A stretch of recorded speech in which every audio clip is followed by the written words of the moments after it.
சில்லுக்குட்டீஸ் இன்னைக்கான சமையல் டே 58 தான் இருக்கும். இன்றைக்கி வந்து ஸ்பெஷல் என்னோடய கணவனுக்காக என்னவனுக்காக தான் நான் சமைக்க போகிறேன். என்னென்னா இன்றைக்கி வந்து சும்மா ஏதாவது ஒரு சிம்பிள் மெனு பண்ணலாம் அப்படின்னு சொல்லிட்டு ஆசையாக இருந்துச்சு.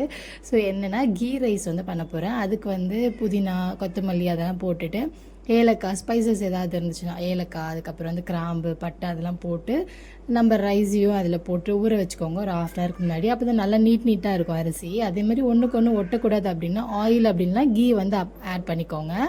ஆட் பண்ணிட்டிங்கன்னா அரிசி வந்து ஒன்றுத்துக்கு ஒன்று ஒட்டாமல் சூப்பராக இருக்கும். ஃப்ரைட் ரைஸ் அந்த மாதிரி கீ ரைஸ்லாம் பண்ணும்போது நல்லா எம்மியாக இருக்கும்.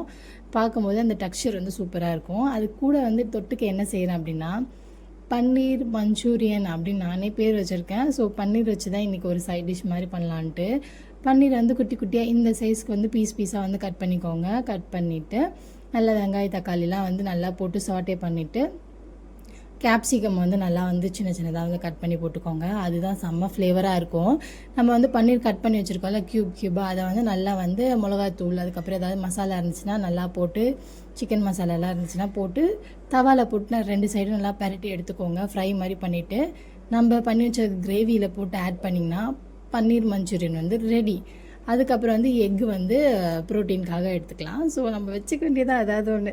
அதுக்கப்புறம் இப்போ ஃப்ரைட் ரைஸ்க்கு வந்து நல்லா வந்து பன்னீர் குட்டி குட்டியாக ரொம்ப குட்டி குட்டியாக கட் பண்ணிவிட்டு நம்ம வந்து நல்லா வந்து சாட்டே பண்ணிவிட்டு நம்ம வடித்து வச்சுருக்க இந்த ரைஸ் கூட போட்டு கீ பன்னீர் ரைஸ் நல்ல ஃப்ளேவர்டாக இருந்துச்சு. அதுக்கப்புறம் வந்து பன்னீர் மஞ்சூரியன், அதுக்கப்புறம் வந்து ஸ்டீம்டு வேக வச்ச பாயில்டு எக், இதுதான் இன்னெல்லாம்